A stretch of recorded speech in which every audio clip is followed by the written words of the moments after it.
So, I brought this slide to you, not because I'm a big fan of Al Gore or because I'm a Democrat, and I'm from Brazil, but because I think it's important to kind of challenging some basic assumptions that were stated in this room yesterday, and from a Southern perspective, or I must say from a perspective of the social movements, the impacted people by what the whole carbon economy is doing on the ground, and also from myself, my personal capacity. I follow the climate negotiations since 2008.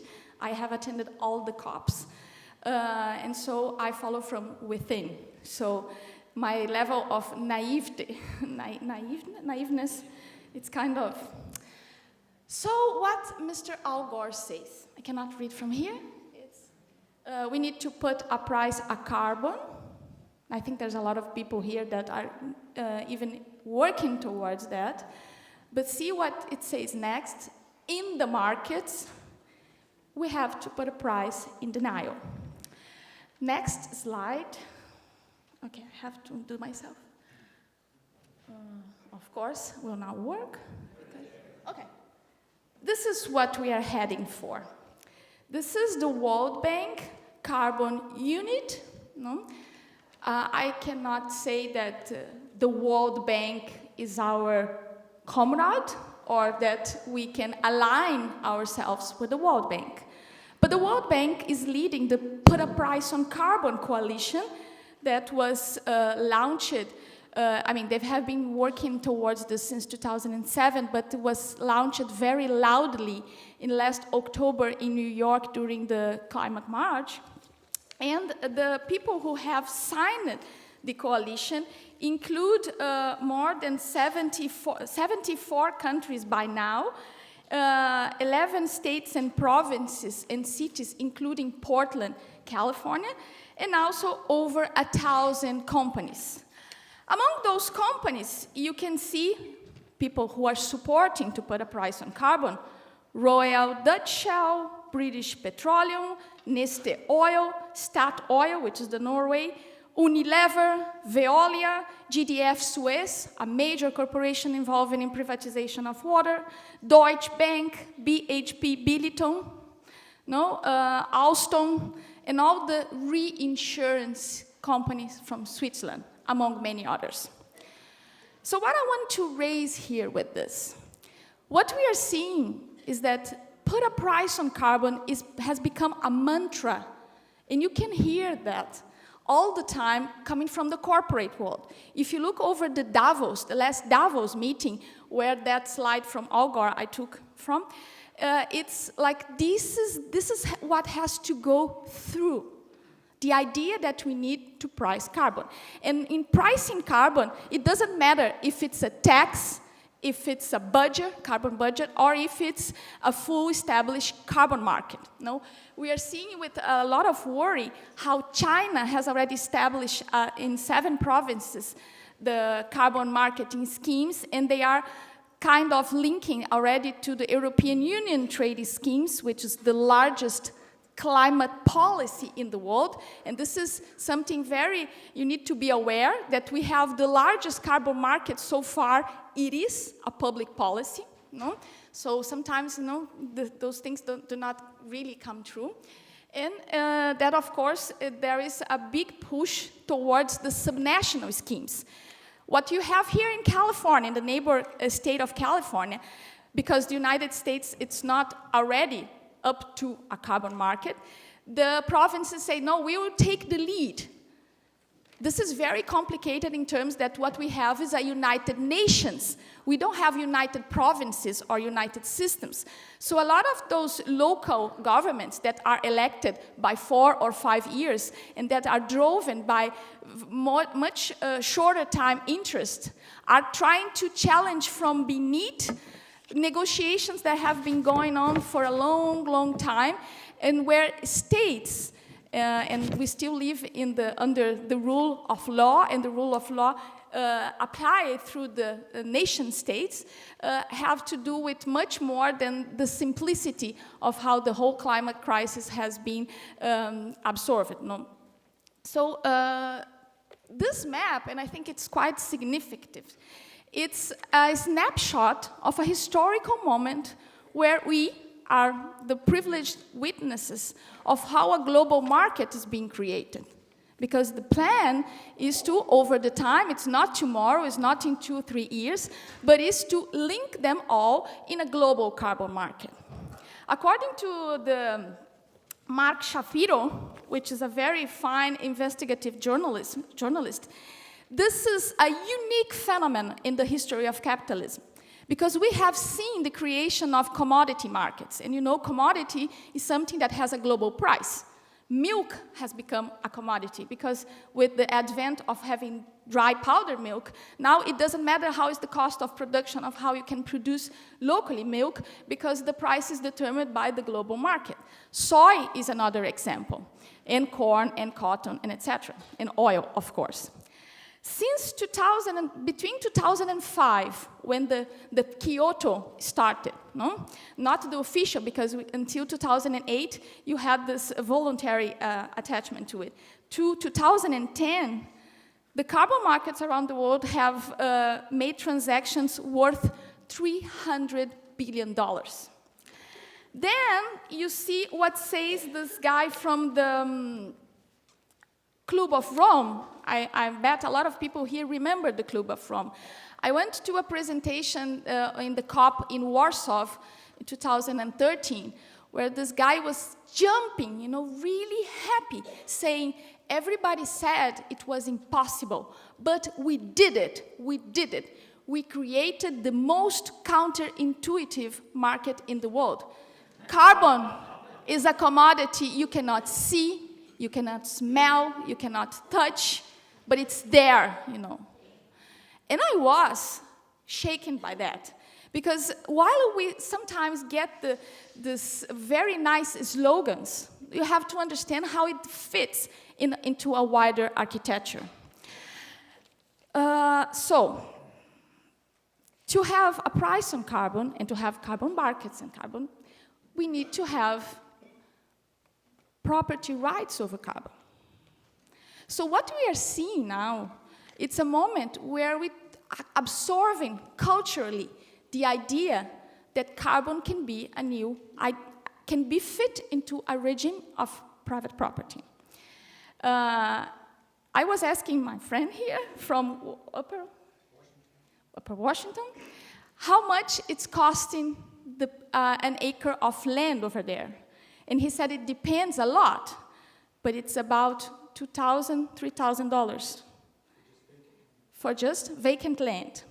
I also asked him, and I can ask you all of you, how much it costs in an airport, a bottle of water, or in the supermarket. Do we challenge that land and water have a price, and that we can talk very easily about that? Do we challenge how much that we are, has been historically created, no? That we define a minimum wage per hour, that we sell our work, there is a market, no, for labor force? No, those notions, they are said to be the, how to say now, the words in English, but the fiction commodities, the first ones, no? Of the history of capitalism, no? Now we are seeing another step towards this. Because it's not only carbon. Carbon is the basic unity, is the stepping stones to a much larger process that we call the financialization of nature.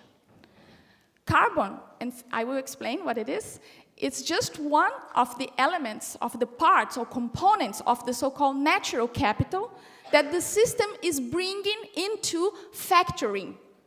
And this dialogues, somebody was talking here about Bhutan and how you measure happiness or those new trends for measuring. No? The UNEP, the United Nations Environmental Program, the finance division, had this big campaign about demystifying materiality, where they plead to, you cannot treasure what you cannot measure.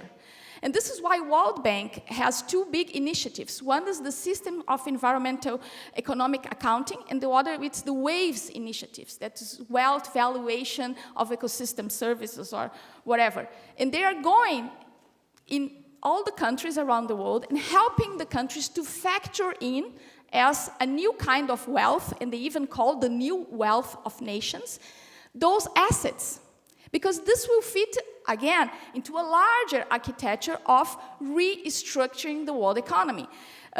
Very recently, Cristina Figueres, which is the Secretary General of the UN Convention of Climate Change, asked Rachel Kite, which is Vice President of the World Bank and Special Envoy for Climate Change. They have been very vocal and open, saying carbon is going to be the currency of the 21st century.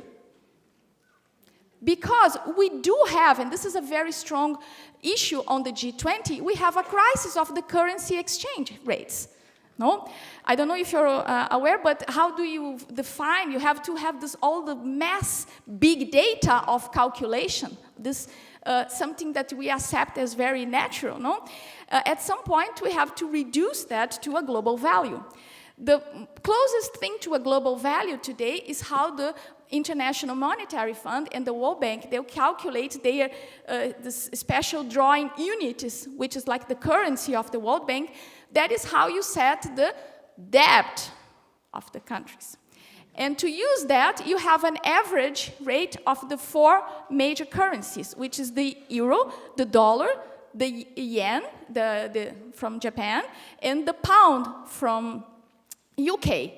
The big agenda of the BRICS country, as Brazil I'm from, and China and India, is to have other currencies in this basket to have a more or less balanced expression of the 2 minutes, my God,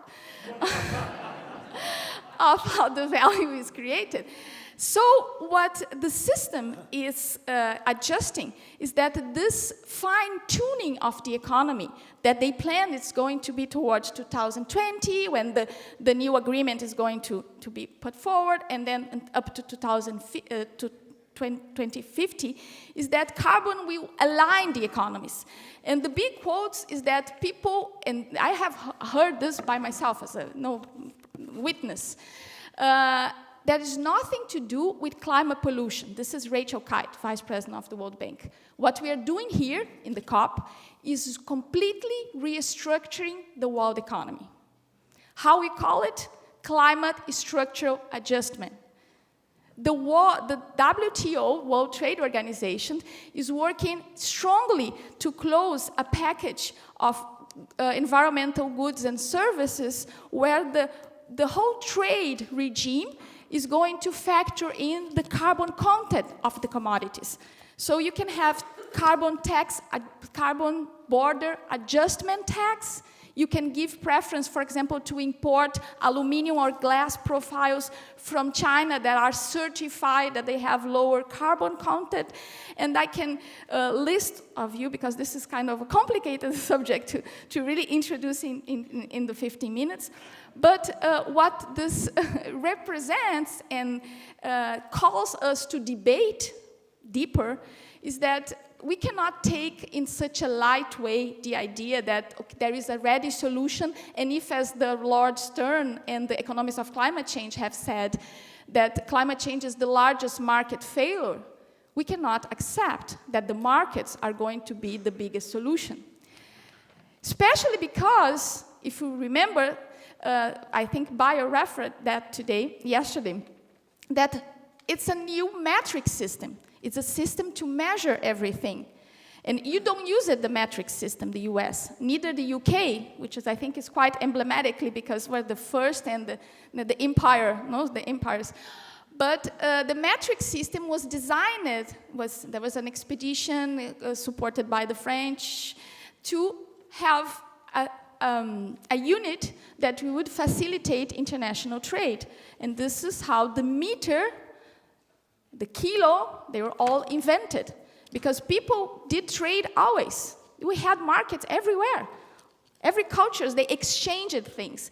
But the idea that this exchange has to pass through a unified global measure has to do much more with reproduction of capitalism than anything else. So I'm looking forward for us to deepen this debate. I'm very sorry that the time is short, but I thank you for listening. Thank you.